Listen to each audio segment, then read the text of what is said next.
was studying guitar making, if you can call it that, at the London College, well, London Metropolitan University, and I was trying to avoid writing a dissertation. So I thought what I would do is I'll make a big guitar and a little guitar and try and see how the sound is affected by the change in size. And I tried to use identical materials, consecutively cut, but as soon as I made it, when I started making, things started to go differently.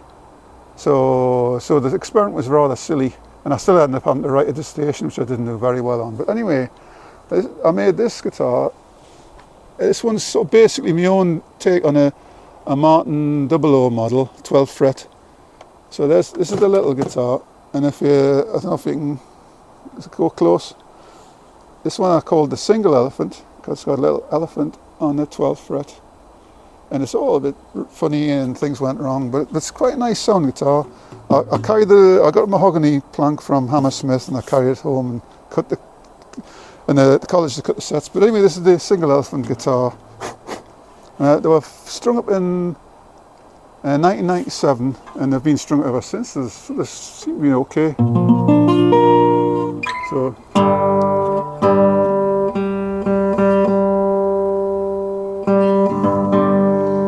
Try and play a little tune.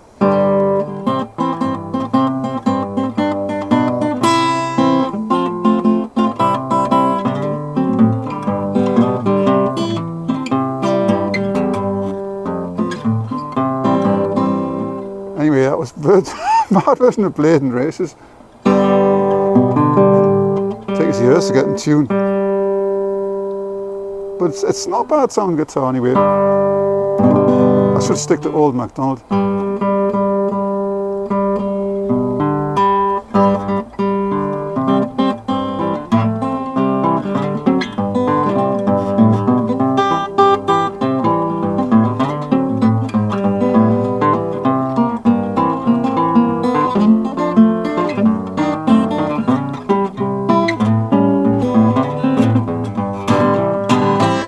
Never mind. Anyway, this is its big brother. Oh, it's this one. Anyway, I'll put it away. So that's a single elephant. Goodbye. Have a snooze for another couple of years. This is the other one. As you can see, it's a little bit bigger. And for this one is a size of paper called double elephant. So I thought I'd call this a double elephant guitar because it's bigger than a jumbo.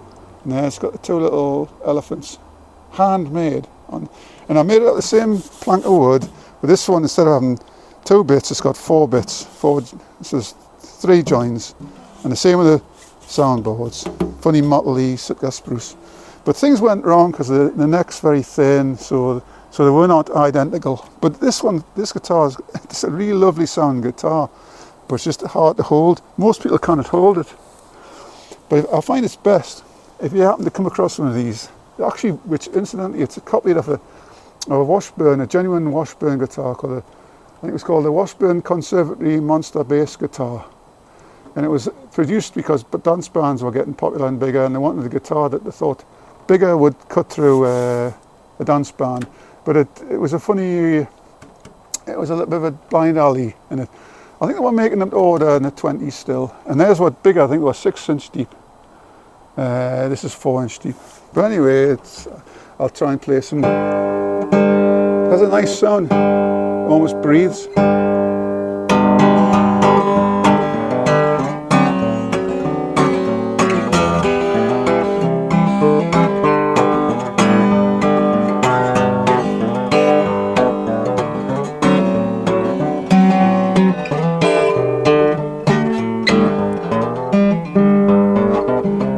Oops.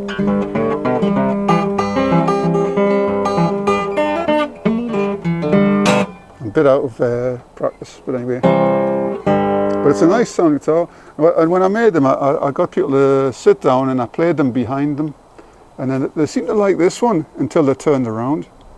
So it just goes to show that the appearance is pretty is important. If you make, I learned from that, if you make a halfway decent guitar that looks the way they want it, that's my theory, they'll grow to like the sound if it's got to be reasonable.